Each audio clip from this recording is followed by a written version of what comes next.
Olá você! Você é o nosso convidado ou convidada para participar do Encontros A3, o podcast da Universidade Federal de Juiz de Fora, que trata sobre temas atuais discutidos por pesquisadores e convidados.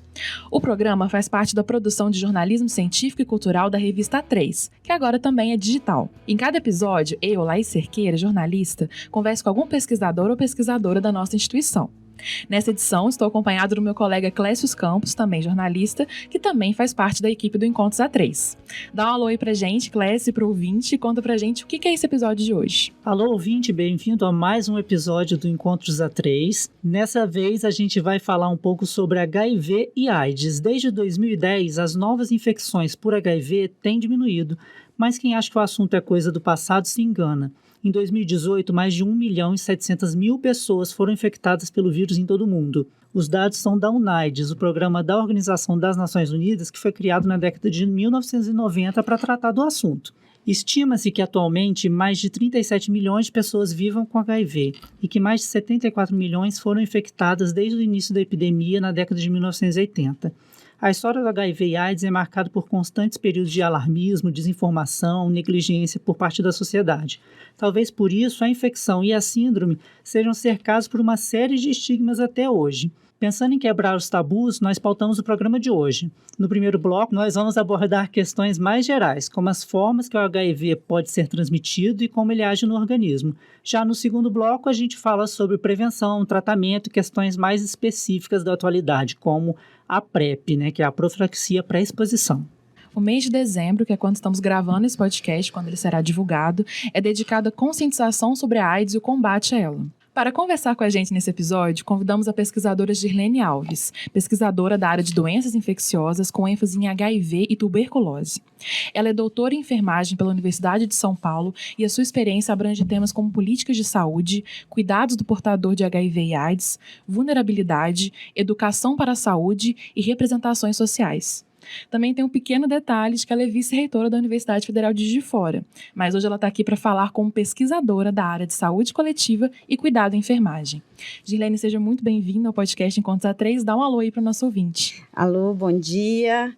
Eu que agradeço o convite. É uma oportunidade muito interessante para falarmos de um agravo que ainda traz muitos estigmas e que a sociedade precisa enfrentar.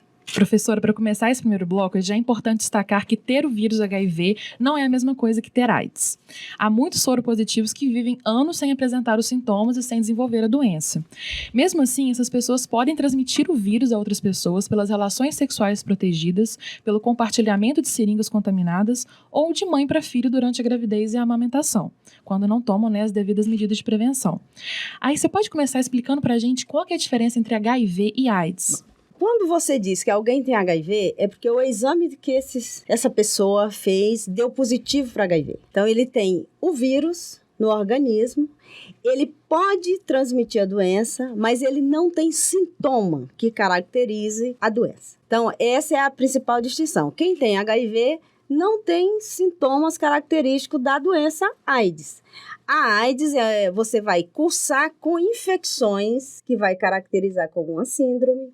Daí o nome, síndrome da imunodeficiência adquirida.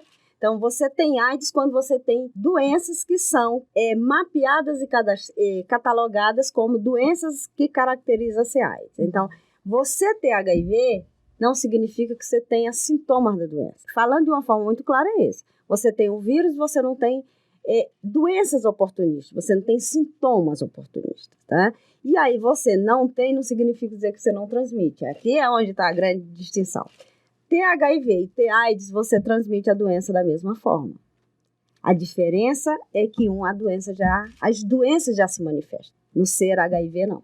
Segundo estimativa, professora do Ministério da Saúde, mais de 966 mil pessoas vivem com HIV ou AIDS no Brasil. Desse total, mais de 100 mil não sabem que estão infectados, Qual que é o principal motivo para esse índice de pessoas que não sabem que têm HIV? Eu acho que a primeira coisa que a gente precisa destacar é que, embora a gente tenha um sistema universal, de acesso universal no Brasil, nós não temos uma política pública de saúde onde o usuário do sistema tenha facilidade nesses acessos.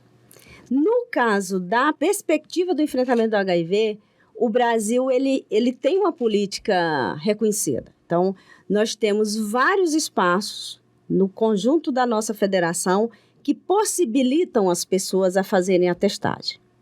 Agora, não saber que tem HIV e por que essas pessoas não procuram, muitas vezes passa por uma decisão pessoal. Você pode até ter se colocado numa situação de vulnerabilidade, mas você não quer saber o resultado, você não quer se testado para isso. Hoje, o que nós temos trabalhado é na perspectiva que, na autonomia do usuário, ele faça a opção em fazer ou não a testagem. É fato que muitos dos casos que a gente consegue pegar positivamente é porque eles acessam o serviço ou já por alguma doença. É importante dizer que muitas vezes a gente já diagnostica já com a doença, nem é só o HIV, mas nós temos os centros de testagem, os serviços especializados que fazem um trabalho hoje de mobilização da sociedade, onde as pessoas hoje têm a consciência que quanto mais precoce for o seu diagnóstico, iniciar a perspectiva da terapêutica, mais provavelmente a possibilidade dele de desenvolver a doença é menor. E esse é outro avanço da nossa perspectiva no nosso país. É que no momento que a gente colocou a AIDS, o HIV, como uma doença de notificação compulsória, isso em 2017, e a partir de 2013, a gente institui o tratamento independente de carga viral, as pessoas hoje são muito mais estimuladas a saber o seu resultado, tá? Por isso que as campanhas são importantíssimas, por isso que a gente não pode errar a mão numa campanha, a gente tem que acertar sempre numa campanha. A gente vai falar desse caso de campanhas daqui a pouco. Fica aí escutando a gente que vai ter esse assunto vai voltar. Girlene, de acordo com o Departamento de Doenças Sexualmente Transmissíveis, aqui em Juiz de Fora recebe-se um diagnóstico de AIDS por dia. Aí a faixa etária mais afetada é a de jovens. Tem um motivo para essa alta incidência da doença nessa faixa etária específica? Eu sempre tenho muito cuidado quando eu falo de dado epidemiológico. A história da AIDS no Brasil, do HIV, ela cursa com a faixa etária jovem, não com a faixa etária tão jovem. É importante destacar que no nosso país nós temos os contaminados, que foi a transmissão vertical, ou seja, a gente tem crianças contaminadas com uma perspectiva de transmissão diferente, e nós temos jovens contaminados porque se colocarem, a situação era de vulnerabilidade. Ou porque eu tive um comportamento sem uso de camisinha, eu compartilhei uma seringa contaminada. Nesse cenário de contaminação, eu tenho uma incidência mais jovem sempre se contaminando. E isso talvez se deva ao fato da descoberta da sexualidade. Não justifica quando a gente institui políticas para atingir essa população. Se você pegar o último boletim epidemiológico, a faixa etária mais atingida é a de 20 a 34 anos. Ou seja, a faixa etária é que reproduz, economicamente ativa, mas no nosso escopo do boletim epidemiológico, hoje nós temos a incidência do HIV em todas as faixas etárias e destacando a faixa etária do adulto e do idoso com incidência de casos de HIV, o que sinaliza que as campanhas precisam pegar todas as faixas etárias, né? E nessa população mais jovem, é importante destacar, a gente precisa trabalhar a prevenção antes mesmo dele começar a ter situação de vulnerabilidade, tá? E também tem um aspecto muito importante. À medida que se instituiu a terapêutica e que as pessoas passaram a viver mais com a doença, não mais como uma morte anunciada, tem alguns estudiosos que dizem que muitos relaxaram na prevenção, tá? Mas eu sou da área que eu acho que a prevenção ela deve acontecer sempre. Nós não devemos entender porque eu fiz uma belíssima década de prevenção que essa década de prevenção ela vai se repetir na segunda e terceira. Então, trabalhar a prevenção no campo da saúde e promoção, ela tem que ser cotidianamente. Então, talvez justifique essa faixa etária. Tá? É uma faixa etária que às vezes não se lembra, né, da epidemia, da doença. Não viveu a epidemia. É uma geração que o uso da camisinha já foi sensualizado, já foi erotizado. Se você pegar o comportamento sexual das pessoas, isso é uma questão muito particular. Não é porque eu tenho informações que eu vou ter uma atitude diferente, tá? Os estudos, inclusive, mostram. Não é ter só informação que vai garantir que você não esteja vulnerável ao HIV. Daí a importância de você sempre pensar em estratégias que passam pelo campo da saúde mesmo, de testagem, de uso de camisinha, de uso de medicamentos, mas você precisa trabalhar um componente que é comportamental. Tudo bem, o que é que eu faço com essa camisinha? E um terceiro eixo é como que o Estado, de fato, trabalha políticas que possibilitem nossa população a se sentir menos vulnerável. E aí tem um componente muito importante. No campo do HIV, as políticas precisam trabalhar temas que até então eram trabalhados de forma muito velada. No caso do HIV, a gente precisa pensar políticas que enfrentem o racismo, a LGBTfobia. Esses temas, eles têm uma relação muito forte com o HIV. Então, se eu não trabalho o acesso desse usuário ao sistema de saúde, eu estou deixando uma população muito mais vulnerável ao HIV. Então, a gente falou, né, dessa época da epidemia da doença. Desde essa época, determinados grupos de pessoas, como homossexuais, usuários de drogas, trabalhadores do sexo, ficaram estigmatizados como mais propensos a contrair HIV ou AIDS. A gente pode dizer que atualmente ainda existem esses chamados grupos de risco? E aí, quais são os perigos desse estigma? Eu acho que o grupo de risco foi o primeiro momento da epidemia. Nós que trabalhamos no campo, a gente não vem trabalhando com esse conceito. Esse foi o conceito dos primeiros, poderia dizer a primeira década de 80, onde o vírus foi localizado em jovens, homossexuais, usuários de drogas. Isso tem toda uma marca do estigma, né? Então, quem era gay tinha que ter AIDS, quem morava na cidade de São Francisco teria AIDS. Essa foi uma marca muito difícil para a gente. Isso gerou uma marca de preconceito nessa primeira década muito importante, tá? E ela impede, de alguma forma, ela é dificultadora até para o campo da saúde. A gente via poucas áreas interessadas em tratar a questão do HIV. Nessa primeira década, a gente praticamente tinha o pessoal da área da infectologia, tá? E da educação em saúde muito pulverizada. A segunda década, a gente começa a entender que não era grupo de risco, porque logo nos primeiros anos a gente identificou heterossexual contaminado. Então, espera aqui, é grupo? Antes era grupo porque era gay, era usuário de drogas injetáveis, tá? Era profissional do sexo. Bom, mas numa sociedade extremamente conservadora, o hétero estava se contaminando, então não dá para ser grupo. Acessamos outro conceito, que foi de comportamento de risco, comportamento que, independente da sua orientação, você podia se contaminar. Você não precisava estar naquele grupo que eles tinham definido, então isso era comportamento, mas de alguma forma eu te responsabilizava. Você teve um comportamento, você tinha informação, então você não usou a camisinha porque você não quis, não foi isso? Então você se contaminou porque você quis.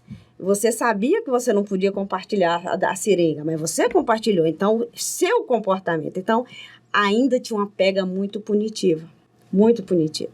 A gente praticamente trabalha a segunda década da epidemia ainda com esse conceito, mas outras áreas já se preocupando, tá? Não era mais da área de infecciosa, então já tinha a turma da comunicação já estava mais preocupada. Como que a gente trata, na mídia, como é que a gente trata essa questão de uma forma que a gente, de fato, empodere a população na perspectiva de informação, de mudar esse componente representacional. Mas a gente tem algo muito bacana que é o final dos anos 90. Se revisita um conceito da área de direitos humanos, que é o conceito de vulnerabilidade.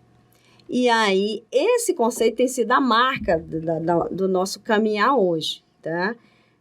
Isso tudo para eu te dizer que deixar de trabalhar com risco é muito mais importante. Porque quando eu trabalho com vulnerabilidade, eu tenho, sim, o meu papel como sujeito nessa sociedade que se relaciona, que tem autonomia sobre o seu corpo, sobre o seu jeito de ser, e eu tenho uma responsabilidade sobre o outro. O que é que eu faço com toda essa informação para proteger o outro, para proteger o meu entorno? Mas tem algo que é muito importante. Não adianta só eu falar que tem que ter, você precisa saber que a camisinha tem que ser usada dessa forma, nessa hora, em todas as relações.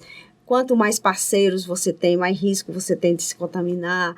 Se eu não potencializo isso, e aí é onde entra o papel do Estado, uma boa política pública que assegure não só o cuidado, mas os insumos para esse cuidado. Não adianta chegar numa escola, falar da importância do uso da camisinha para adolescentes que estão se descobrindo e ele não tem acesso ao preservativo.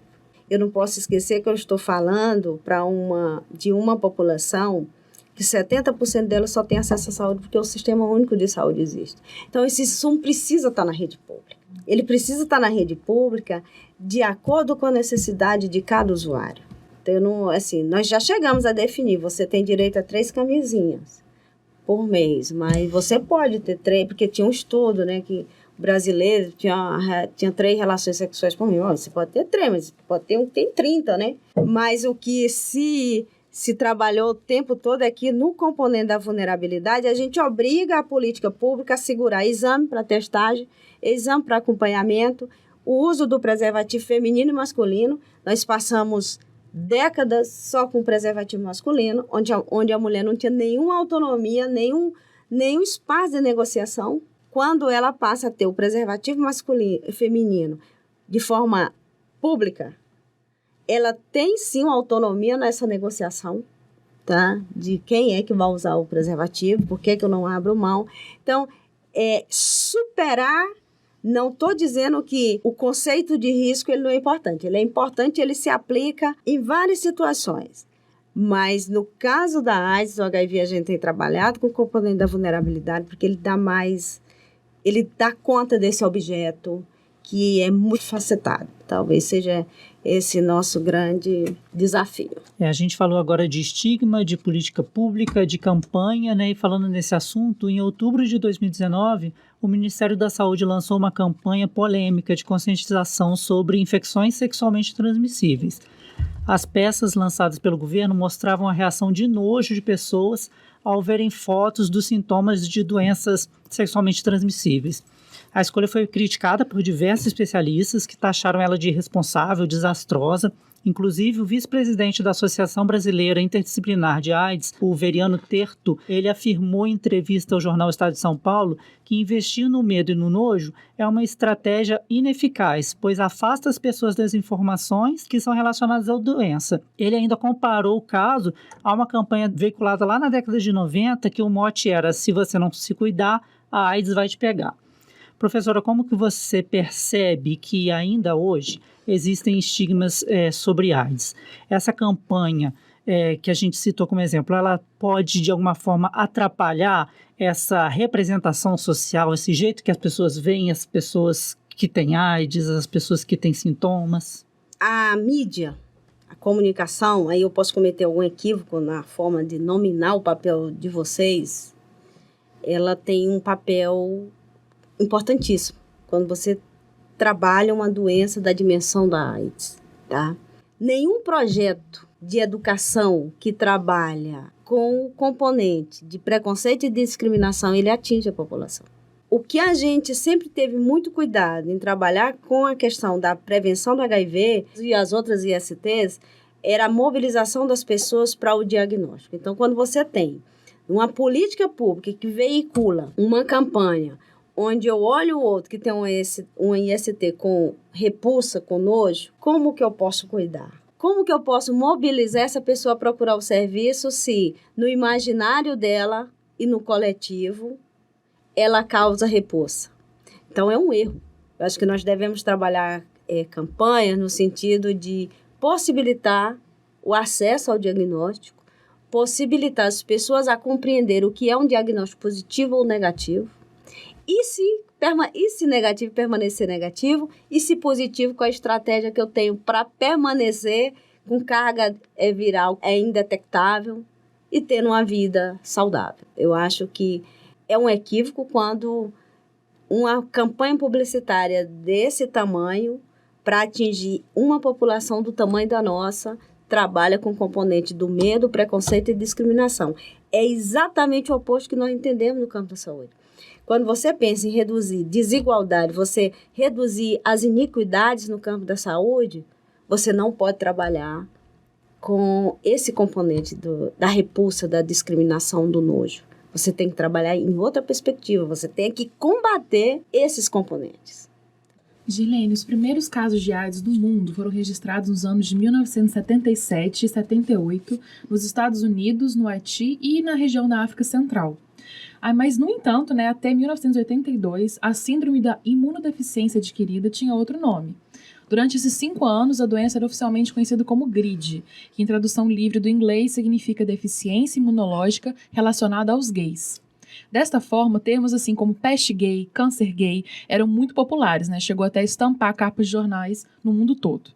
E aí, considerando a sua pesquisa sobre a representação social de pessoas que vivem com HIV ou AIDS, você pode explicar como que a doença saiu de ser conhecida por esses termos, muito pejorativos, câncer gay, muito estigmatizadores, para a forma como a gente lida com ela hoje? Eu acho que o primeiro aspecto foi o ativismo. Eu acho que destacar o ativismo dos homossexuais foi muito importante. A primeira marca do enfrentamento foi o ativismo deles. Porque se você situar o caso do Brasil, esse ativismo possibilitou, inclusive, a gente elaborar uma política pública excepcional. Quando você tem um ativismo de que quem estava contaminado, dizendo eu vou dialogar porque eu não sou isso, e eu exijo uma política pública que dê conta da minha situação, de alguma forma quebrou alguns cristais, inclusive no campo da saúde, Então, ter HIV e ter AIDS passou a ser uma responsabilidade de diversas áreas. Não era mais só da infecto. A gente vê outros componentes da área da saúde, a dermato, a fisioterapia, a educação física, por conta dos efeitos desses medicamentos, a educação física passa a ter um papel muito importante na condução do cuidado a esses usuários, a nutrição. Então, o ativismo, eu acho que foi a grande sacada foi o ativismo. Então, você traz as pessoas que viviam com HIV, as pessoas que estavam morrendo. No começo da epidemia, figuras públicas se contaminaram, deu uma visibilidade muito grande à doença, há um enfrentamento, a necessidade das pesquisas. E tem algo que é muito importante. O HIV trouxe também a possibilidade de uma reconfiguração familiar que até bem pouco tempo não era muito comum.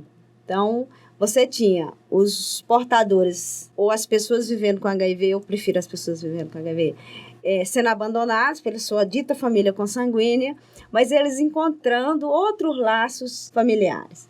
Os amigos, os companheiros, as companheiras. E tudo isso faz com que a gente tenha um movimento social muito forte no enfrentamento da epidemia e de combate ao preconceito. Ainda eu não tenho nenhuma ilusão, nós ainda temos muitas marcas de preconceito em relação às pessoas que vivem com HIV. Não era incomum ver alguém com a tatuagem já falar ou já ter a suspeita. Então, a gente superou vários dos preconceitos. Mas nós não podemos achar que tá dado. Se eu não continuar trabalhando na formação de pessoas, no campo da saúde, esses preconceitos, eu não vou possibilitar que a população tenha uma representação da doença que não cause tanto medo, tá? Então, a representação é isso. Eu parto de um conhecimento que foi desenvolvido e descoberto na academia e à medida que eu veiculo, por isso que a imprensa tem um papel fundamental, e aí eu vou incorporando, se eu sei que o pesquisador disse que se eu tomar o antirretroviral, eu vou diminuir a quantidade de vírus no meu organismo, eu vou continuar transmitindo, mas vou ter menos chance de transmitir, mas eu posso ter uma vida muito mais saudável, eu não vou me isolar, eu vou continuar trabalhando, eu vou continuar tendo uma vida social. Isso é muito importante. Então, o conhecimento que a gente desenvolve na academia, ele é muito importante que ele chegue na população. Que é aí que eu vou mudando a forma como as pessoas representam a doença. É o que a gente está fazendo hoje com vários temas, como é que a gente enfrenta a LGBTfobia, o sexismo, o racismo. É assim, dizer, não é assim, não é assim. Tem, às vezes, discurso enjoado, não aguento mais ouvir isso, mas é assim mesmo. Esse é o papel. Se eu quero transformar uma representação, eu tenho que dar muita informação. Eu acho que a gente superou muitas coisas. Eu sou de uma geração, eu formei nos primeiros anos da HIV entrando no Brasil. Eu sou de uma geração que a gente não diagnosticava HIV, a gente já diagnosticava AIDS. Então, eu vi a fase de quem ia morrer. Mas eu também acompanho a fase que quem tem não sai sem falar de futuro. Eu acho que a gente fala muito de futuro e é isso que tem possibilitado não recuar nessa política pública que a gente tem de distribuição gratuita de medicamento, de insumo. Eu acho que é isso. Com essa resposta da professora Gerlene, a gente encerra o primeiro bloco e já passa para o segundo para conversar sobre tratamento de pessoas com o vírus HIV.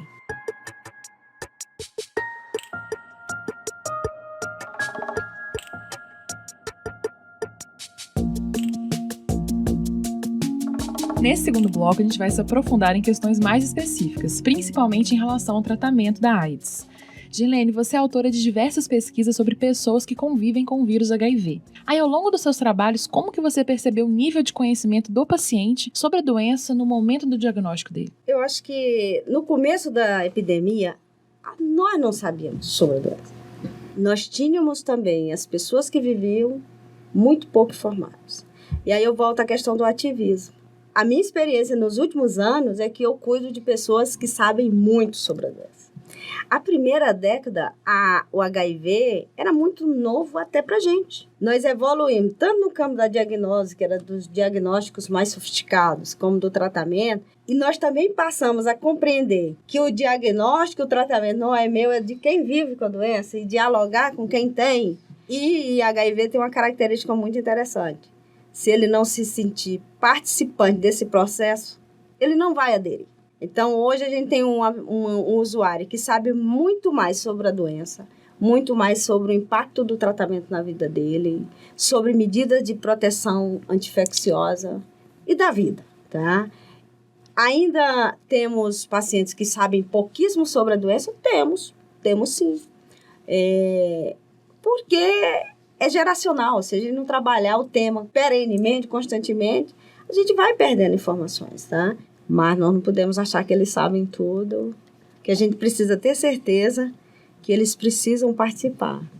A condição de adoecimento é dele, então ele precisa ter todas as informações, inclusive o direito de compartilhar ou não essa sua condição com o familiar, com o amigo. Tá. Professora, quais que seriam os primeiros procedimentos a serem tomados quando uma pessoa descobre que tem HIV? Você pode explicar para a gente um pouco desse itinerário terapêutico das pessoas que convivem com a doença? Eu vou tentar, porque o itinerário, quando a gente pensa em rede de saúde é fácil. A gente cria um fluxograma e diz ele vai caminhar aqui, mas não é assim que funciona. Como nós já estávamos falando do preconceito de discriminação ainda em relação ao HIV, muitas vezes o usuário ele não quer fazer o itinerário onde ele vai ser reconhecido.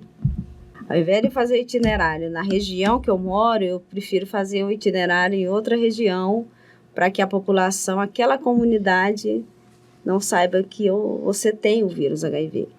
E isso é muito interessante porque ele coloca em xeque o vínculo. Qual o vínculo que eu estou fazendo com a comunidade que eu cuido?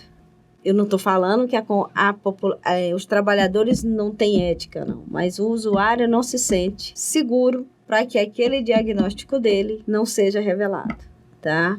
E então é muito comum a gente encontrar pessoas que saem de um lugar e vai para outro porque ele não quer ser identificado. Tem outro não, que faz o itinerário, é feito o diagnóstico na atenção primária, ele vai para a atenção secundária e ele faz isso com muita tranquilidade. Ele só chega no hospital numa condição de internação. Esse seria o itinerário. Faz a testagem, se é positivo, imediatamente é muito relativo, tá? Ele é aconselhado, é importante dizer que todo teste, todo resultado, ele é aconselhado, por isso que a gente fala dos aconselhamentos, as conversas antes e depois do exame, tá? Eu não dou um pedido fechado, vai lá fazer o exame, tem um impacto na vida das pessoas, qualquer resultado de exame. Não é porque é HIV, qualquer resultado de exame tem impacto na vida da gente. Esse resultado, ele sendo positivo, a nossa perspectiva é que ele entre na rede o mais precoce possível para fazer o uso do antirretroviral. Por muitos anos a gente teve o protocolo de que você só começava o antirretroviral se você tivesse CD4, que é a nossa célula de defesa, 200 para baixo. Numa pessoa saudável, você vai ter de 800 a 1.200 unidades.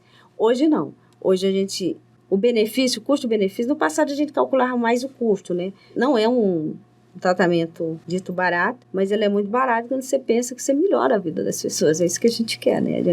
Eu digo que na saúde a gente não trabalha com custo, a gente trabalha com vida, né? Então, é muito difícil.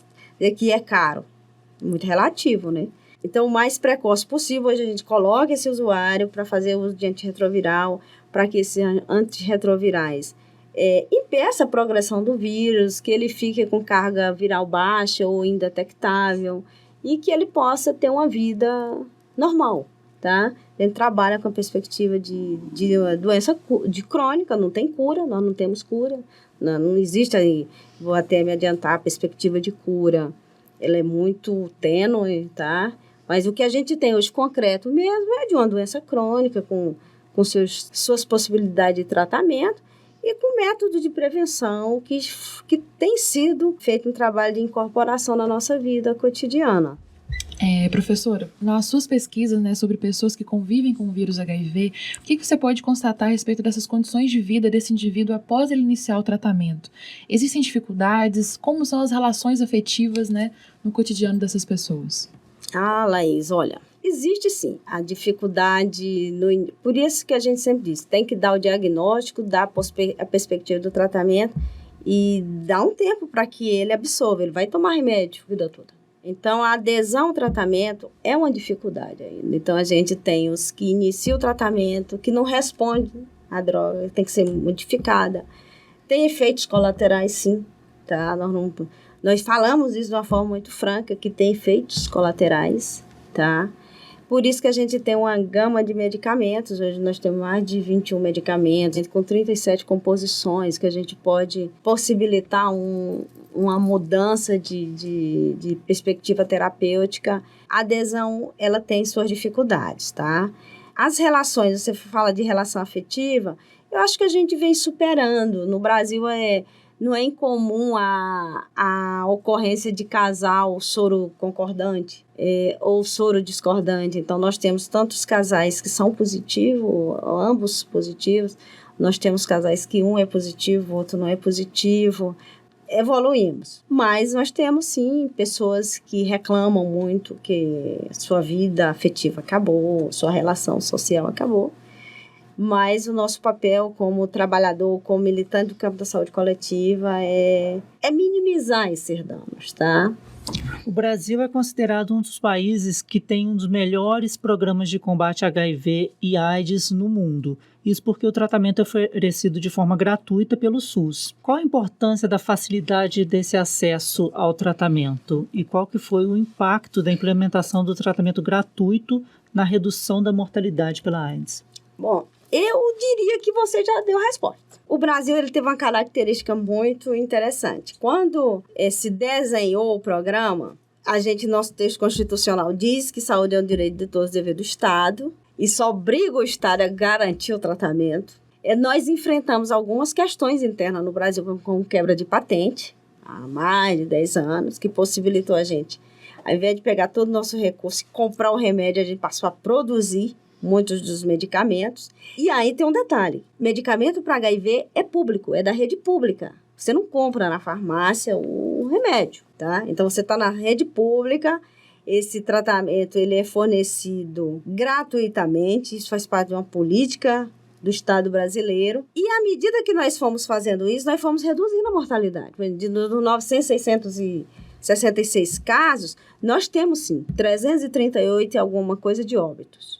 Mas se você olhar a incidência, se você pegar o mapa, a mortalidade por HIV, ela só reduz ao longo dos anos. É exatamente o contrário se você pegar a primeira década. A década de 80 é terrível. À medida que o tratamento foi sendo ofertado e a gente dando tempo às pessoas aderirem, e o tratamento ele tem toda uma lógica, né? Você faz acompanhamentos periódicos, a gente reduz a mortalidade, sim, tá? O nosso desejo é que todos 100% dos casos estejam em tratamento.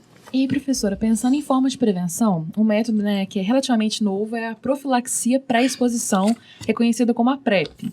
Nos Estados Unidos, por exemplo, até 2012, a associação medicamentosa, conhecida como Truvada, só era disponível para o tratamento de soropositivos.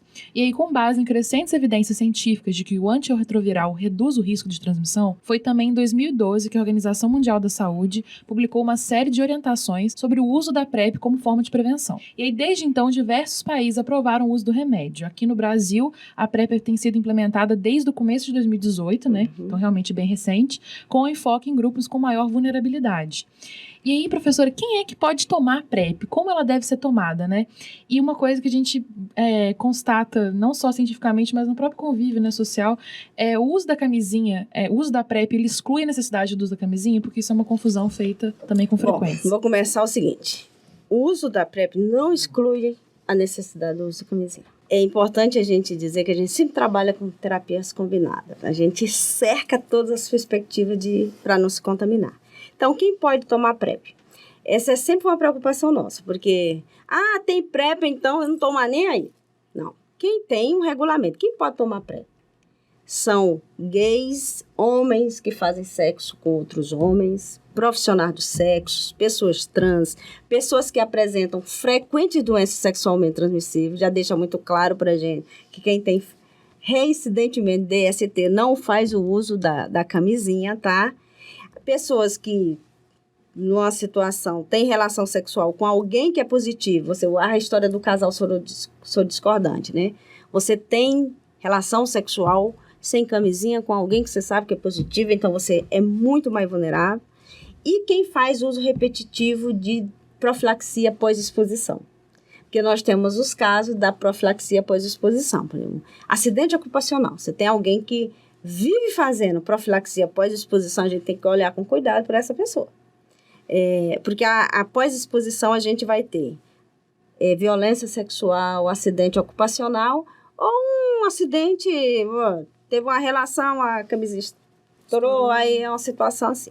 Então, são essas pessoas que podem usar PrEP, tá? Não é generalizado, tá? Tanto que a gente tem um mapeamento, quais são os municípios onde você pode pegar. Juiz de Fora, nós temos PrEP, tem uma orientação, tá? E a PrEP, diferente da profilaxia pós-exposição, você precisa tomar continuamente. Ela é tomada diariamente.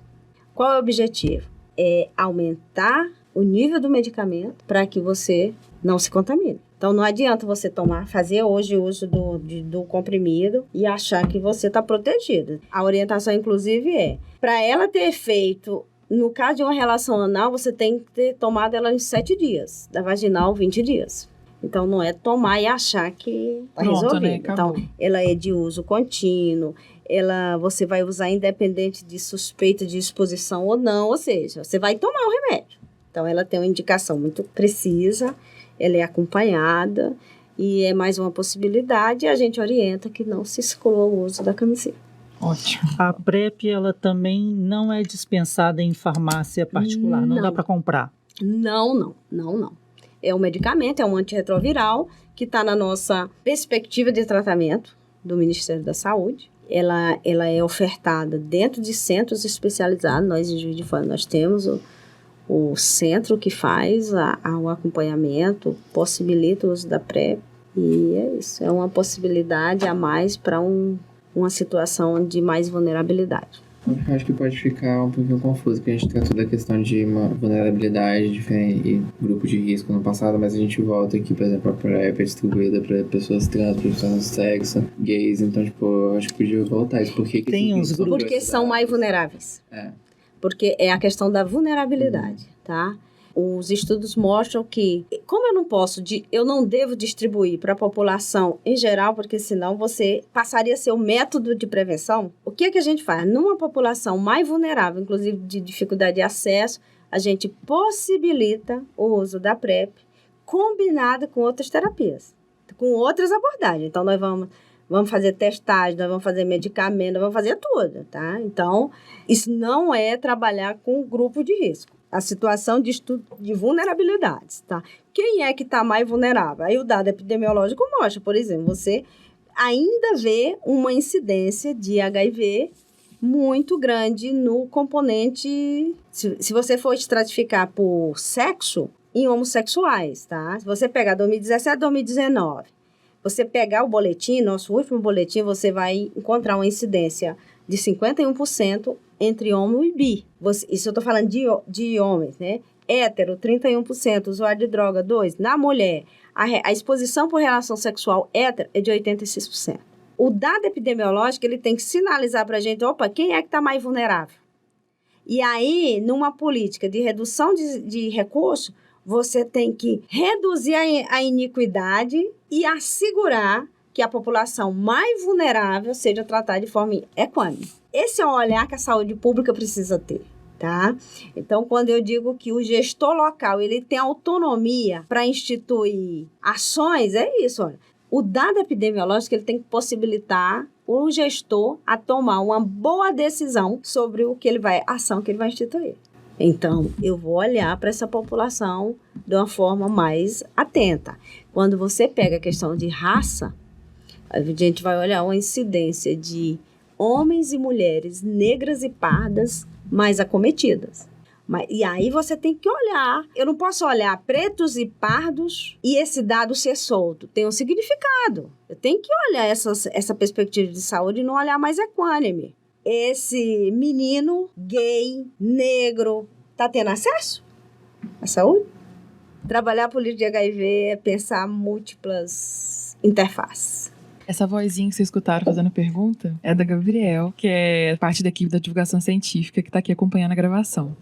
Cleice, por favor. Professora Girlene, a gente está encaminhando aí para o final do nosso episódio e eu gostaria de perguntar como que as pessoas têm acesso a essas suas pesquisas, que tipo de pesquisa você faz e onde que a gente encontra informação sobre elas. Bom, Cleice, nos últimos anos eu tenho mais publicado, eu tenho orientado meus alunos, tanto de TCC como mestrado e doutorado no campo da HIV, tem artigos publicados sobre a temática. Eu tenho um livro que ele já faz algum tempo, mas ele é bem atual, porque eu não trabalho com perspectiva de tratamento, mas da representação, como as pessoas que vivem com HIV têm sobre a doença. A gente ainda se pega olhando algumas coisas no livro, eu gostaria que ele fosse totalmente desatualizado. Mas ele ainda tem dados que mexem muito com a gente ainda vê muita marca de preconceito, de discriminação. Mas isso é reflexo de um país ainda que não conseguiu implementar uma política pública, de fato, pensando naqueles princípios doutrinários que a gente tanto defende no Sistema Único de Saúde. Mas eu volto a dizer, não conseguimos implementar da forma que nós pensamos, mas é uma política pública que responde ainda à necessidade de mais de 70% da população brasileira. Ela é importantíssima, ela precisa ser defendida, ela precisa ser falada, tá? E no caso HIV, é a política pública que dá conta de toda essa população e todo o resto da nação que a gente precisa fazer campanhas de promoção de saúde e prevenção, tá? Então é isso, nos últimos anos eu tenho me debruçado sobre HIV, AIDS e tuberculose. Tem outros estudos super importantes de outros colegas que vem estudando HIV, a gente, não só os estudos epidemiológicos, nós temos uma possibilidade de estudos qualitativos que investiga a percepção de usuário, de trabalhador, isso é importante, da família, da sociedade, eu acho que é isso. No campo do HIV, a gente precisa falar do HIV. A gente precisa falar, a gente precisa informar, a gente precisa deixar de ter medo de falar de HIV. E dessa forma que a gente começa a quebrar alguns preconceitos em relação à temática. Obrigado, professora, pela disponibilidade, pela participação. Obrigado também, ouvinte, por ter acompanhado esse Encontro A3 mais uma vez. O Encontros A3 sempre vai contar com pesquisadores da UFJF para conversar sobre temas de interesse público. Lembrando que esse é o papel de uma universidade, democratizar o acesso à ciência e ao conhecimento produzidos aqui. Então, gostaríamos de reforçar que é uma alegria para a gente, né, ter você acompanhando esse programa e fazendo parte dessa transmissão de conteúdo. Agora, nas próximas semanas, vai ter o recesso de fim de ano, não teremos programa, episódio quinzenalmente, igual ao previsto, mas a gente está de volta ano que vem. Siga a gente nas redes sociais oficiais da UF, que aí você vai ficar por dentro de quando serão os próximos episódios, os temas, enfim. A gente no Instagram é o UFJF, no Facebook é o UFJF Oficial, no Twitter é o UFJF _, também tem um perfil no LinkedIn. Esse podcast é vinculado à revista A3 da UFJF, de jornalismo científico e cultural. Você pode acessar todo o conteúdo que vai além do texto no site revista.a3.fjf.br. Lembrando que o 3 é numeral, então é revista A, número 3.fjf.br. Lá você também conhece outras iniciativas de divulgação científica da universidade. Por hoje fechamos por aqui. Um abraço, até breve. Até mais. Até mais.